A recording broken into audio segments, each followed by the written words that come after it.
went over to work, I guess you could say that, for Jerry Lee Lewis at the time. Well, the deal with that was that I struck out because Jerry Lee was down there in a Memphis hospital having some kind of health issues.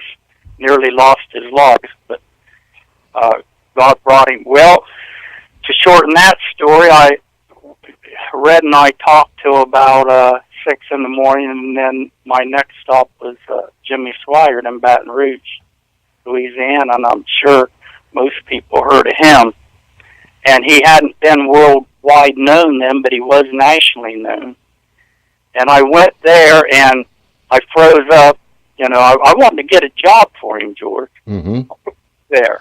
I wanted to be around that piano playing. And to shorten that story up, nothing came of that. And on the way out the Airline Highway down in Baton Rouge, on the way, I thought I was going home defeated. On the way out, the steering wheel popped off because the little Opals had a rod. It popped off? And it ended up in my hands. There was a bolt there. We're 2 kids down there in the city of Baton Rouge. I'd never been out of my town at that point in time. And all I'm doing is chasing a dream. Mm-hmm. You know, chasing a dream.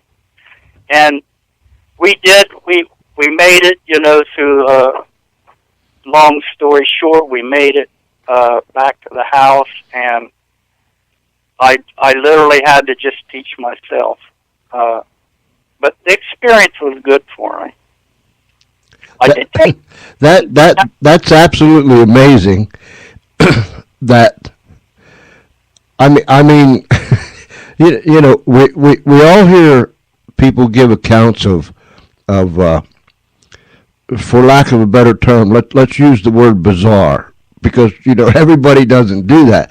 We all hear accounts of bizarre things that take place or bizarre things that people does.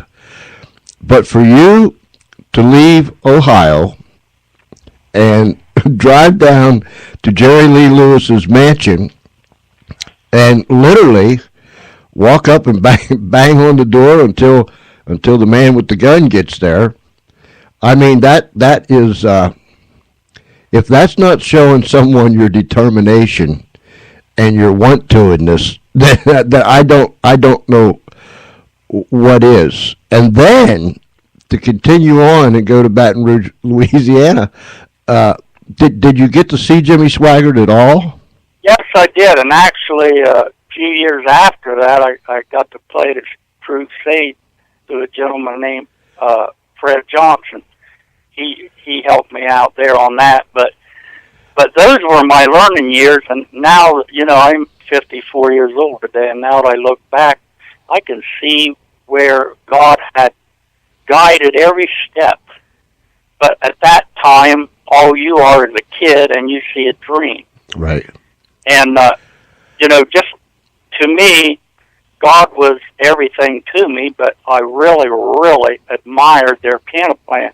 And one thing, George, I always thought when I was learning the piano that, well, that style of music, you know, that's always going to be. You know, I didn't know that years later we would have all this different kinds of music coming in. And now today, and I believe God's going to bring that back, you know, but today, my music's actually ancient in a lot of people's eyes, you know what I'm saying, other than and the blues they might derive from it, some blues and old hillbilly stuff. Yeah. I don't know what to call me. I think he called me everything.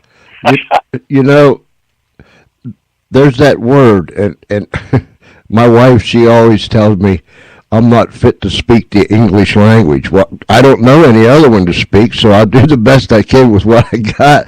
But that word, what is it, genre? Is that how you say it? Genre? Yeah, Genre. You know, the different types of music nowadays. Music genres, yeah. Yeah. Well, every time I'm talking to my wife, I'll call it genre, and she'll say it's genre. And I'll say, well, it looks like genre, so I said it's John Ray to you, and it's Henry to me. But anyhow, there are those things, Bobby, that that I look at, to this day, and we play. We not only have guests from all over the world on here. We play. Let me say, we don't play any mainstream music that people are listening to on the radio nowadays. We play folks like you.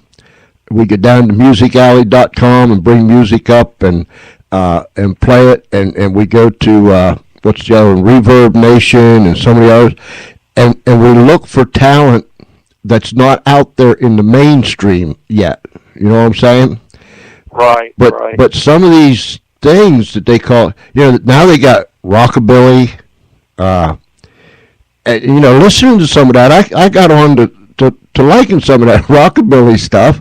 And they got the blues rocks and so on and so forth. But yeah, your music is what they would term dinosaur music, right?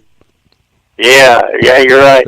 You know what, George, I might put in real quick, and I'm serious when I say this, but I mean, it ain't nothing to get upset about, but actually there was a time that I've had pastors tell me, you can't be playing like that, you're playing rock and roll. And now today, it's too ancient, if you understand what I'm saying. I understand exactly. I grew up in the Assembly of God Church, and I remember how it used to be. And then I remember how it was. And, of course, today, it's far different all through our culture with everything. But let's do this for a minute, Bobby. Let me play a song for the folks.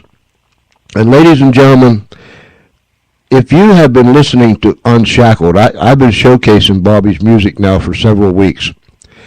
But if you've missed any of it, and you haven't went back and listened to the archives, this is a great opportunity, because and you know me, I'm plain spoken. This fella, he can just flat out play a piano, and I love his music. So, as Charlie always says, without any further ado,